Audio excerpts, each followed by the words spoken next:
আজকের সন্ধ্যাটা ছিল একদম জমজমাট। সন্ধ্যার দিকে বানালাম মজার মজার মোমো, আর সাথে ছিল স্পাইসি মোমো সস। এইটা না হলে তো মনে হয় যে মোমো খাওয়াটাই বৃথা। আজকের ব্লগটা কিন্তু খুবই ইন্টারেস্টিং হতে যাচ্ছে, আপনারা দেখলেই বুঝতে পারবেন আমরা কত মজা করেছি আজকে। আর রাতের খাবারের জন্য ছিল খুদের ভাত, সঙ্গে 2 পদের ভর্তা। ডাল তো অবশ্যই থাকতে হবে, খুদের ভাতের সাথে লাস্ট ফিনিশিংটা তো ডাল দিয়েই করতে হয়। রান্না বান্নার চেয়েও আজকে বেশি মজা হয়েছে, কারণ মিথিলা যখন বাসায় থাকে হাসাহাসির কোনো উনি কারণ অনেক লাগে ওয়েট না। করতেছে, কখন খাবে, কখন মোমো খাবে। ওটা সোয়া পাইবি সোয়া বেশি দিলে সমস্যা সরাইলে এমন সোয়া পাইবি বেশি খাইলে সমস্যা। আমি আর আসতে পারতেছি না। তোর কইছে আসতি এটা কি বানাইতেছ? পারছি কি বানাইছিস তুই? আমার ডিজাইন দিতে তো তুই এটা কি বল? চুপ কর। আসসালামু আলাইকুম সবাইকে, কি অবস্থা সবার? সবাই কেমন আছেন? আশা করি সবাই ভালো আছেন। আলহামদুলিল্লাহ আমরাও ভালো আছি। তো চলেন আজকের ব্লগটা আমরা স্টার্ট করি। আজকে সারাদিন আমি ওইরকম কোনো ভিডিও ক্লিপ নেই নাই, কারণ আমি আজকে আমার ব্লগটাই শুরু করতে যাচ্ছি বিকাল থেকে। যেহেতু আজকে রাতে আমি খুদের ভাত রান্না করব, কয়েক পদের ভর্তা বানাবো, তাই প্রথমেই আমি পেঁয়াজগুলোকে সুন্দরভাবে কেটে নিচ্ছি। আর আজকে এত পরিমাণ গরম লাগতেছে, এই জন্য আমার কালকের যা তরকারি ছিল তা দিয়েই দুপুরবেলা খাওয়া দাওয়া করছি। আমি আর আজকে দুপুরবেলা রান্নাঘরেই যাই নাই।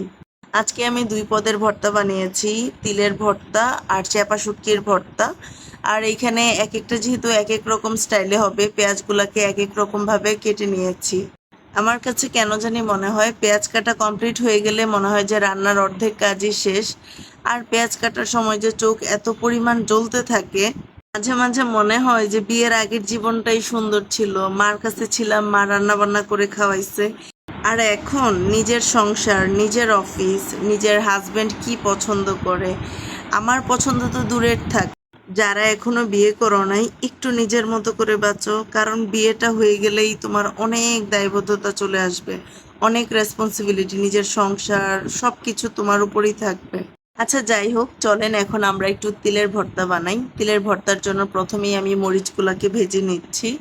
আর আমি বেশি তেল দেই নাই, একদম অল্প পরিমাণ তেলে মরিচগুলোকে ভেজে নিচ্ছি। আর মরিচ ভাজার সময় সাবধান, মরিচ কিন্তু অনেক সময় ফুটে, ছিটকে আপনার উপর পড়বে, পরে হাত পা পুড়ে ফেলবেন।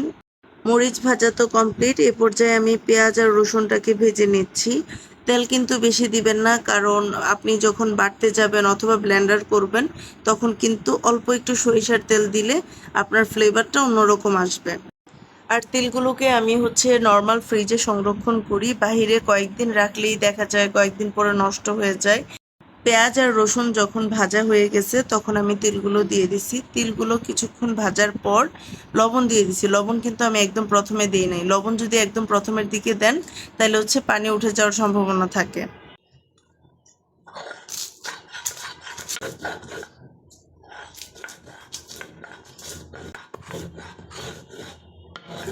শিলপাটায় বাটা ভর্তা কিন্তু আসলে অনেক টেস্ট হয়। ব্লেন্ডারে করতে পারেন, কিন্তু বাটা ভর্তাটা যে একটা টেস্ট হয় ওই ব্লেন্ডারে এত মজা হয় না। এটা করতে একটু কষ্ট হয়, কষ্ট যে হয় না তা না, কষ্ট হয়। কিন্তু আমিও মাঝে মাঝে ফাঁকিবাজি করার জন্য আমিও ব্লেন্ডারে করি, কারণ মাঝে মাঝেই আমার হাজব্যান্ডের ভর্তা ভাত খাইতে মন চায়, তখন তো আর কিছু করার থাকে না, ইনস্ট্যান্ট সামনে যা থাকে তাই করে দিই ব্লেন্ডার দিয়ে। আচ্ছা, আপনারা কারা কারা শিলপাটায় বাটা ভর্তাটা বেশি পছন্দ করেন আর ব্লেন্ডারেরটা কারা পছন্দ করেন? আমার কাছে তো পাটায় বাটা ভর্তাটা একদম বেস্ট। সাধারণ এই খাবারগুলোর মধ্যেই যেন লুকিয়ে আছে আমাদের শৈশবের কত স্মৃতি, তাই না? কত আপন মানুষের স্মৃতি। আর এই প্রিয় মানুষগুলো যদি আজকে সাথে থাকতো, এই ছোট্ট আয়োজনটাই অনেক বড় আনন্দের কারণ হয়ে উঠত। এই তো 4-5 বছর আগের ঘটনা। তখন দাদি ছিল, আমার আব্বা ছিল, আমার ফুফু মেরাদিয়া বাজার থেকে এই তিল আনতো, তারপর ভর্তা বানাইতো, আর আমরা সবাই কি মজা করে খাইতাম। ফুফুর বাসায় যে কত আনন্দ, হাসাহাসি, লাফালাফি যে করছি, ফুপ্পা না একটুও বিরক্ত হইতো না, মানে একটা ধমকি পর্যন্ত দিত না। আমি এখনও ফুফুর বাসায় যাই। আমার মন ভালো না থাকলে আমি আমার জামাইকে বলে যে আমি একটু আন্টির বাসা থেকে ঘুরে আসি। আলহামদুলিল্লাহ আমার হাজব্যান্ড আমাকে একবারের জন্য না করে না, ও জাস্ট বলে ঠিক আছে যাও ঘুরে আসো। এই যে স্বাধীনতাটা আমার হাজব্যান্ড আমাকে দিল, আমি যে মন থেকে কত দোয়া করি, কারণ বাংলাদেশের ম্যাক্সিমাম মেয়েরাই না এই স্বাধীনতাগুলো পায় না। আচ্ছা, এখন হচ্ছে আমি চ্যাপা শুটকির ভর্তাটা বানাবো, আর চ্যাপা শুটকি ভর্তার জন্য হচ্ছে আমি শুটকিটাকে ভালোভাবে ক্লিন করে নিছি, তারপর লবণ দিয়ে ভালোভাবে টালতে হবে। আর আপনি এই ভর্তা বানানোর জন্য আগে থেকে কিন্তু মরিচগুলোকে 1 থেকে 1.5 ঘন্টার মতো ভিজিয়ে রাখবেন। আর না হয় হচ্ছে মরিচটা যখন বাটতে যাবেন আপনার অনেক কষ্ট হবে, হাত ব্যথা হয়ে যাবে। হাত ব্যথা করার দরকার নাই, টিপস দিয়ে দিলাম, সহজে রান্নাবান্না করে বাসায় খাবেন। এই চ্যাপা শুটকির ভর্তাটা কিন্তু আমাদের ব্রাহ্মণবাড়িয়ার অনেক বিখ্যাত। আর এই শুটকিটাও আমি আনছি ব্রাহ্মণবাড়িয়া থেকেই। এক এক এলাকাতে এক একভাবে এই শুটকির ভর্তাটা বানায়। আমাদের এলাকাতে যেমন আমি দেখছি এইভাবে এই ভর্তাটা বানায়। বিক্রমপুর আমি যখন গেছিলাম তখন আবার দেখলাম যে না, ওরা আবার অন্যভাবে বানায়। আমি যখন বিক্রমপুর গেছিলাম তখন ওনারা বলতেছে আমরা যেটা খাই এটা নাকি কাঁচা শুটকির ভর্তা। আর ওনারা হচ্ছে পেঁয়াজ দেয়, রসুন দেয়, মানে আমি যে তিলের ভর্তাটা বানাইছি ওইভাবে ওনারা শুটকির ভর্তাটা খায়। আমরা কিন্তু এই ভর্তাতে রসুন ইউজ করি নাই।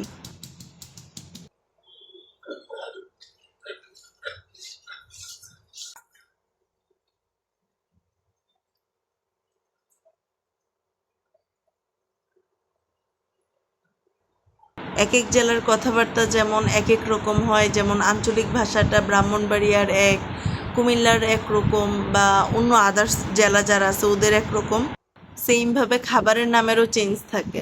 বিক্রমপুরে গিয়ে শুনি যে খুদের ভাতকে ওরা বোয়া ভাত বলে।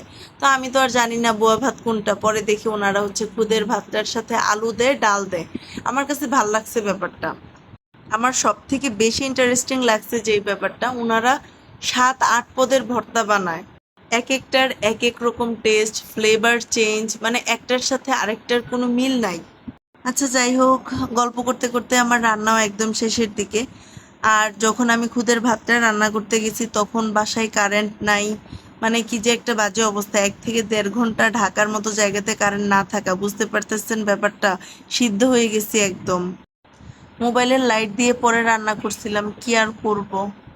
আজকে মিথিলা আমাদেরকে মোমো বানিয়ে খাওয়াবে। বন্ধুরা, মিথিলা বহুদিন পর আমাদেরকে মোমো বানিয়ে খাওয়াচ্ছে, তো চলেন আমরা ব্লগটা কন্টিনিউ করি। আমার রান্নাঘরের আজকের রাঁধুনি হচ্ছে মিথিলা। এইখানে হচ্ছে মাংস ভিজায় রাখছে, তারপর আদা রসুন আমি আগেই হচ্ছে ফ্রিজ থেকে নামায় রাখছিলাম। এখন হচ্ছে ময়দার প্রিপারেশন করতেছে, ময়দার, এটার কি বলে, ময়দার ডো বানাচ্ছে। ডো পরিমাণ মতো নে, লবণের ইয়াটা ঠিকঠাক রাখতে পারবি, বেশি লাগে না।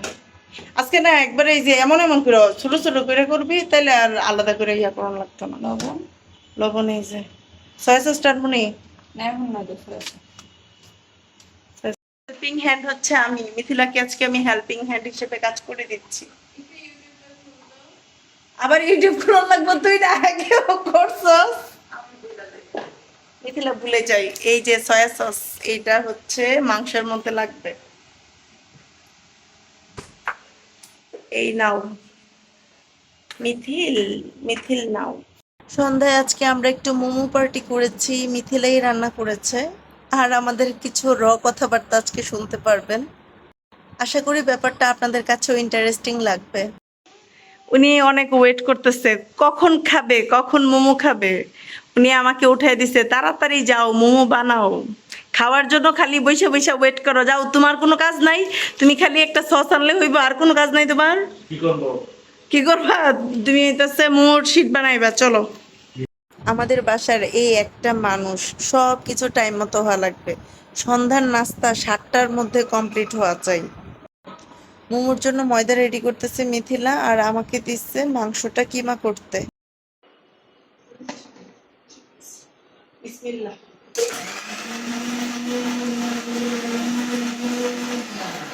মিথিলা, ইয়া বেশি কিমা? হ্যাঁ, অত বেশি না, তাও করিস। আচ্ছা দাঁড়া, দেখে নিন পরে আবার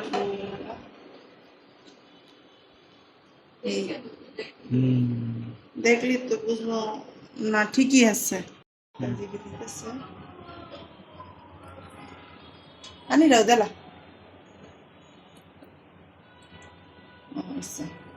ঠিক আছে শেষ। এই যে মিথিলার নাও ধরো, তোমার কাজ আমি অর্ধেক করে দিচ্ছি। এ পর্যায়ে হচ্ছে মাংসের কিমাটাকে মশলা দিয়ে হচ্ছে মাখায় নেবে। মরিচ, ধনিয়া, জিরা, হলুদ কিন্তু স্কিপ করবেন, হলুদ কিন্তু দিবেন না। তারপর সয়া সস দিল, কাঁচা মরিচ, এখানে হচ্ছে আদা রসুনও ছিল, পরিমাণ মতো লবণ, একটু সয়াবিন তেল, তারপর একটু সুন্দরভাবে মাখায় নিচ্ছে। মশলাটা যেন ভালোভাবে মিক্স হয়। আর অনেকেই হচ্ছে ডিরেক্টলি এভাবে বানায় ফেলে মোমো। আমরা একটু ভেজে নিচ্ছি, কারণ ভেজে নিলে হচ্ছে কাঁচা গন্ধটা আসে না, কাঁচা যে ফ্লেভারটা, এটা আমার কাছে ভাল লাগে না। আর যারা হচ্ছে রেস্টুরেন্টে মোমো কিনে খান, আমি বলবো এটা পুরাই লস প্রজেক্ট, বাসায় বানান। আমি কিন্তু এখানে মাত্র 3 কি 4টা পিস মনে হয় মাংসের টুকরা ছিল, এটা দিয়ে এতগুলো মোমো হয়েছে।